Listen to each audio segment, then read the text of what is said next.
यानी जिनके शीशे के मकान हों वो दूसरों के मकान पे पत्थर नहीं फेंका करते। बाजे अभी तो तुमसे शुरुआत हुई है। जय हिंद। पहले सचिन बाजे, फिर रिया चक्रवर्ती, अगला परमवीर सिंह, अगला पिक्चर अभी बाकी है मेरा दोस्त। जब मैंने ये न्यूज़ सुना तो एक जगजीत सिंह का गाना सुन रहा था, वक्त का एक परिंदा रुका है कहाँ।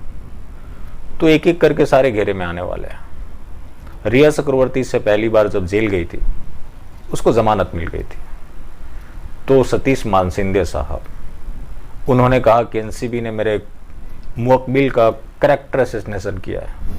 मानसिंदे साहब, कैरेक्टर असैसिनेशन बोलने से पहले ये भी पता कर लिया होता कि आपके मुवक्किल की कैरेक्टर है भी जो उसका असैसिनेशन होगा। खैर, मुद्दे पे आते हैं। सेंट्रल गवर्नमेंट ने सुप्रीम कोर्ट मूव किया है कि रिया चक्रवर्ती को जो बॉम्बे हाई कोर्ट से बेल मिली थी उसको कैंसिल किया जाए। तो रिया ताई का अब तिहाड़ वेट कर रहा है। इससे पहले आपको याद होगा कैसे जस्टिस फॉर रिया गैंग ने सेलिब्रेट किया था। उस समय 1 मिनट के लिए सबको लगा था कि कुछ नहीं हो सकता है, लेकिन किस्मत को तो तिहाड़ मंजूर था।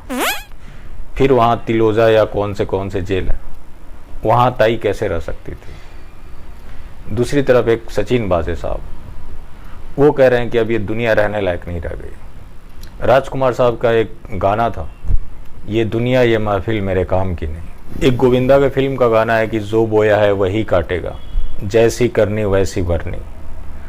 जब बात राजकुमार साहब की है तो उनका एक डायलॉग इनके लिए फिट बैठता है, क्योंकि इन लोगों ने भी बहुत लोगों की जिंदगियां बर्बाद की, बहुत लोगों को टॉर्चर किया, बहुत लोगों को इस दुनिया से रुखसत की।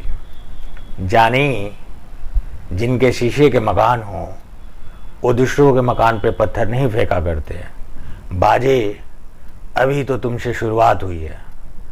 अब जो खुलासे हो रहे हैं, जो बाजे ने खुलासे किए या इनपुट्स आ रहे हैं, उससे अब तय कि परमवीर सिंह जी बचने वाले नहीं हैं।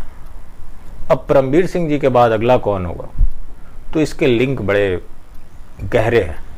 ये जो एंटीलिया गैंग है, यही सुशांत सिंह राजपूत की मौत में भी शामिल है। आगे मैं उम्मीद करता हूं कि अगर इसकी प्रॉपर जांच होती है तो सुशांत सिंह राजपूत की मौत का भी राज खुल सकता है। हालांकि उसके चांसेस बड़े कम हैं, क्योंकि मैं किसी सरकारों पे भरोसा नहीं करता, चाहे वो कांग्रेस की सरकार हो या बीजेपी की सरकार हो। नारों में फ़र्क ज़रूर हो सकता है, और पॉलिटिक्स तो इस चीज़ के लिए ही बनी है कि बंद कमरे में आप कुछ और बोलते हो और बाहर कुछ और बोलते हैं। वरना सबको ये सवाल पूछना चाहिए था कि सीबीआई ने पिछले 9 महीने में क्या किया।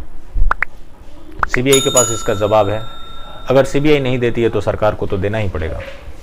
बाकी फिर मिलते हैं। जय हिंद।